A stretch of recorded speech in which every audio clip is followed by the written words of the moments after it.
Marilena Moraes e Sandro Pereira Rebel. Aplauso.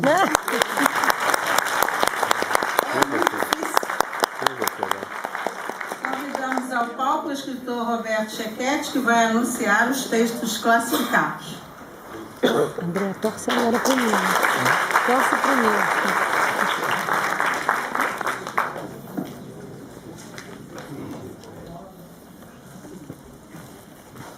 Boa noite a todos. Certamente o André pegou a experiência do Zico, que foi ídolo no Japão.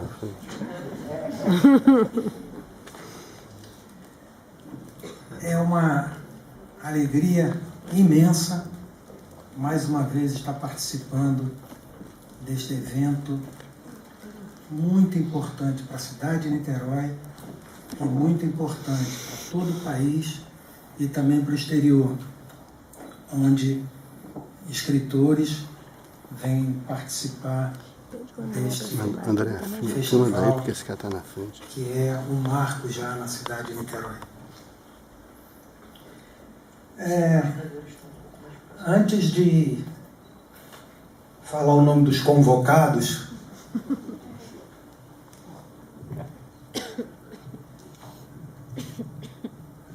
isso aqui está me lembrando os 7-1. Ficou.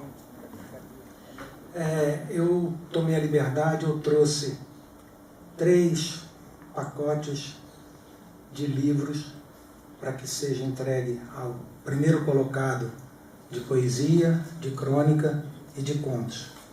Esses livros têm autores como o saudoso Miguel Coelho, membro dessa casa, o também homenageado Luiz Antônio Pimentel, o intelectual do ano passado, Sávio Soares de Souza, que consegui que eles fizessem essa doação para que esses autores premiados pudessem também levar um pouco do que se faz aqui em Niterói, que nós temos um movimento muito interessante aqui em frente, na Praça Getúlio Vargas, que acontece todo domingo, chamado Escritores ao Ar Livre. Já estamos no nosso 6º ano. É com muita alegria que eu anuncio os convocados: Afonso Caramano, Alfredo Dolcino Mota, Aline Andrade, Benito Petraglia, Cristina Crespo, Cristina Lobo, Edivine Loureiro, Joedir Gonçalves Belas, Lígia Roncel, Manuela Braga, Maria Elisa Souto Bessa, Nédia Salles, Nilson Latari, Ricardo Bedendo, Rita Magnago, Roque Aloysio Weschenfelder, esse é alemão, infelizmente deram de 7 na gente. Sávio Freire Bruno, Tiago Luz e Vitor Camargo de Mel.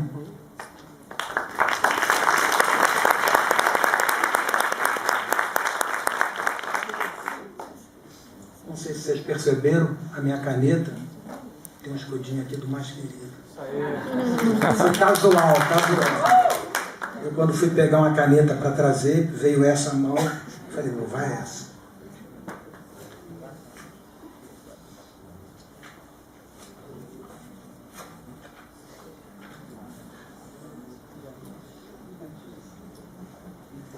Vencedores do Prêmio UF 2014, categoria Crônica.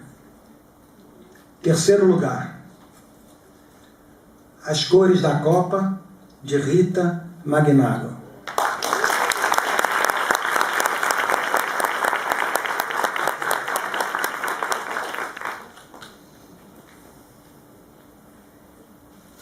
Já é escritora consagrada, lançou o livro na praça aqui com a gente. Parabéns.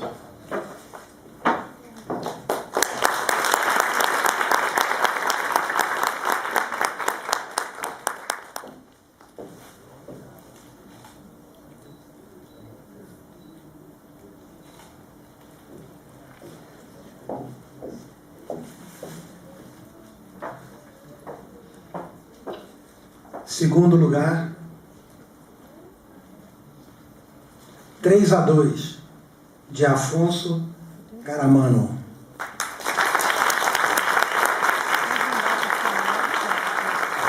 O Afonso é escritor em São Paulo, então infelizmente ele não está presente para receber o seu prêmio. Primeiro lugar, Um Jogo em Dois Tempos, de Nilson Latari.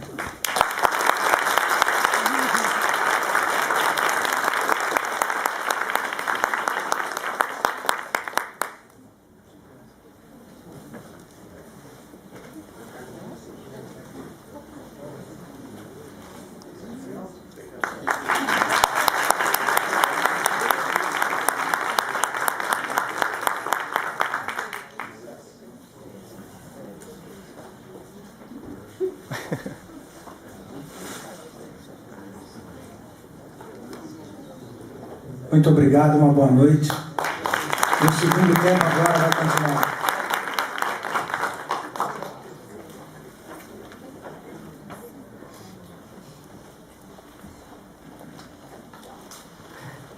Tem uma conclusão que eu tenho que emagrecer. Espaço aqui. Parabéns, naquela hora que eu vou chorar. Senhoras e senhores, para a seleção na categoria Contos foram convocados Anita Moraes, Vera Magalhães, Estefânia Chiarelli, Gilson...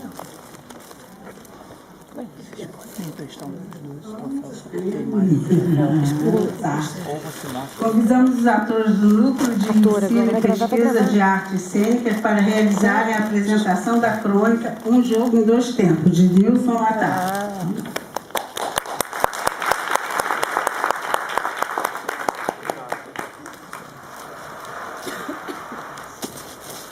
Um jogo em dois tempos.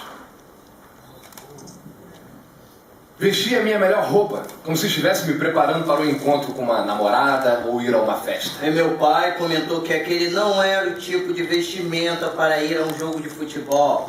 Sim, estava emocionado. Enfim, convenceram meu pai a finalmente me levar ao Maracanã. E pela ansiedade em conhecer o maior do mundo, aceitar assistir a seu Vasco, que a bem da verdade não era o meu time. Enfrentar o Botafogo pela decisão da primeira Taça Guanabara. Não era pelo jogo, não era pelos times, mas eu conheceria finalmente o estádio de que o narrador Valdir Amaral falava no rádio. Quando ele dizia ao final da transmissão: "Está deserto e adormecido o gigante do Maracanã", eu ficava imaginando um grande ser estendido em um gramado verdinho, como se fosse o guardião, um deus ex-máquina, a proteger uma multidão de fanáticos, e pensava como seria ele, que forma ele teria. Ficou gravado em mim todo o trajeto, a ida de ônibus, as pessoas gritando pelas ruas, os pedidos de silêncio que meu pai fazia, temeroso de que um torcedor adversário descobrisse o nosso time, uma confusão qualquer. Meu pai mais temia que algo me acontecesse do que propriamente a derrota do seu time. Mas eu sabia que não era totalmente verdade. Quando ele gritava a plenos pulmões na sacada do apartamento o gol do seu Vasco da Gama, ele não pensava em derrota. E não pensaria naquele momento, quando me levava pelas mãos, um rubro-negro que apenas queria conhecer o palco, onde tantas vezes a imaginação corria, vendo a bola de couro avermelhada deslizar nos pés dos jogadores. Queria entender como poderia comer a grama. Ir atrás da bola como se corre atrás de um prato de comida. Conhecer os Arquibaldos e Geraldinos, na expressão de João Saldanha. Encontrar os deuses do futebol no seu templo maior. Pai, nós vamos ser Arquibaldos ou Geraldinos? Meu pai olhou para mim e sorriu um sorriso contente, como se aquele momento fosse um momento maior do que me dar um brinquedo. Talvez tenha passado na cabeça dele muitas coisas, e uma delas, com certeza, era que no fundo, ele tinha vontade de me levar ao Maracanã. Ao longe, já podíamos ver o gigante com sua abóbada imensa, um olho mágico que olhava para o céu.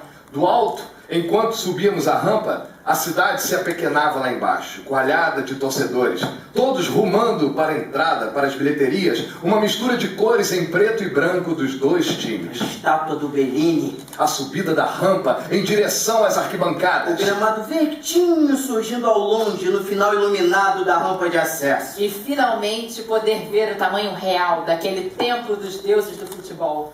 Era o gigante acordado, recebendo os espectadores para uma final de futebol. Torci pelo Vasco da Gama do meu pai, que saiu vencedor. Apesar de meu velho a todo momento olhar mais para os torcedores que poderiam me colocar em risco do que para a partida. Vibramos, torcemos, gritamos, gol! Ele para o seu Vasco da Gama. Eu para o gigante, que em breve estaria adormecido. Voltei para casa e não cansava de contar para minha mãe. O tamanho do Maracanã! Como as pessoas se comportavam.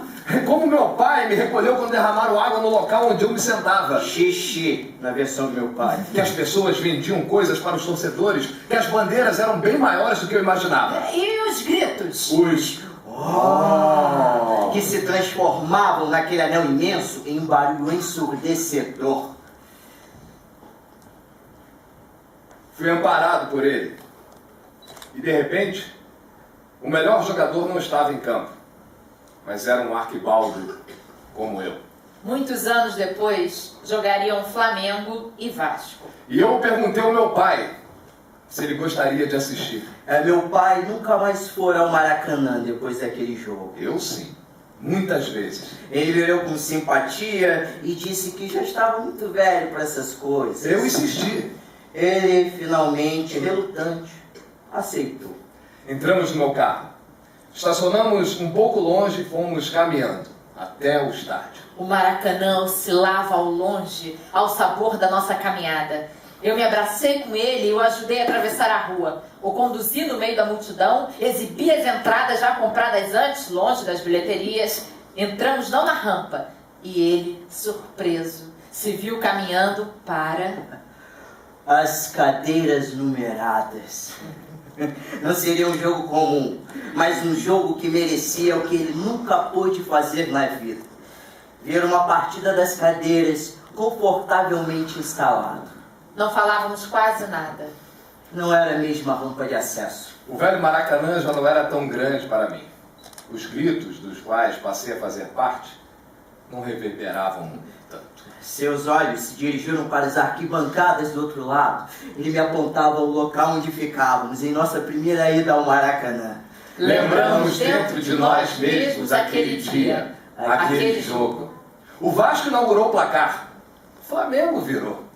Como nós tínhamos virado o jogo na nossa vida. Ele gritou bem alto o gol do seu time. Eu o abraçava, festejando a minha vitória. Saímos dali comentando como era o Maracanã naquele tempo e como aconteciam as coisas naqueles dias.